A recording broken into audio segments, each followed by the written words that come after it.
Առաջարկ Հայաստանի նախագծի հաջողության գաղտնիքը որն է։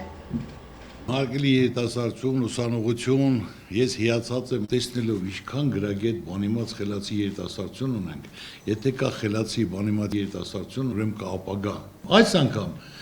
ծրագրի գաղափարը միտքը փոխել եմ, այսինքն այս անգամ ծրագիրը կազմում եք դուք։ Տվյալ ոլորտի ներկայացուցիչները մենք դիմում ենք բոլորին, որը առաջարկ Հայաստանի ծրագրով են ներկայանում, ամեն մեկը ներկայացնում է իր խնդիրը, իր խնդրեմը։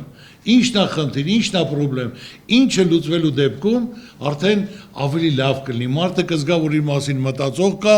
եւ հնարավորություն տվող կա։ Ինպես մարդուն ինչ է պետք։ Ամեն ինչ ունեմ։ Աշխարհում եք։ Ինձ պետք է որ մեր երկիրը զարգանա, հզորանա, անվտանգ լինի, տնտեսությունը զարգանա, երիտասարդության դեմքին ժպիտ լինի, հույսով, հավատով։ Ես էլ եմ եղել ձեր տարիքին, որ սովորեմ, ավարտելուց հետո պիտանի մարդ դառնամ, ընտանիք կազմեմ, ճանաչում ունենամ, լավ ապրեմ։ 25 տարի զբաղվում ենք քաղաքականությամբ, ինչ ծրագրեր կազմում ենք, ասենք մարդիկ լուրջ դեմքով կաբինետներում նստած ծրագրեր են կազմում։ Ծրագիրը կազմում եք դուք, մենք խնդիրն ու խնդրեմի լուծումն ենք տալիս եւ բոլոր ոլորտներում։ Հիմա դուք տեսնում եք առաջարկ Հայաստանին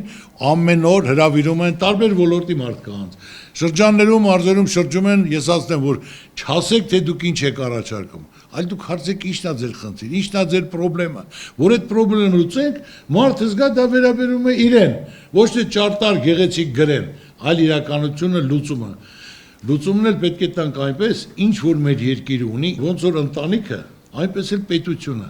Ընտանիք ունի 8 անդամ, պետություն ունի 18 ոլորտ։ Թող ոլորտներով լիարժեք հավասարաչափ տեղին մտածելով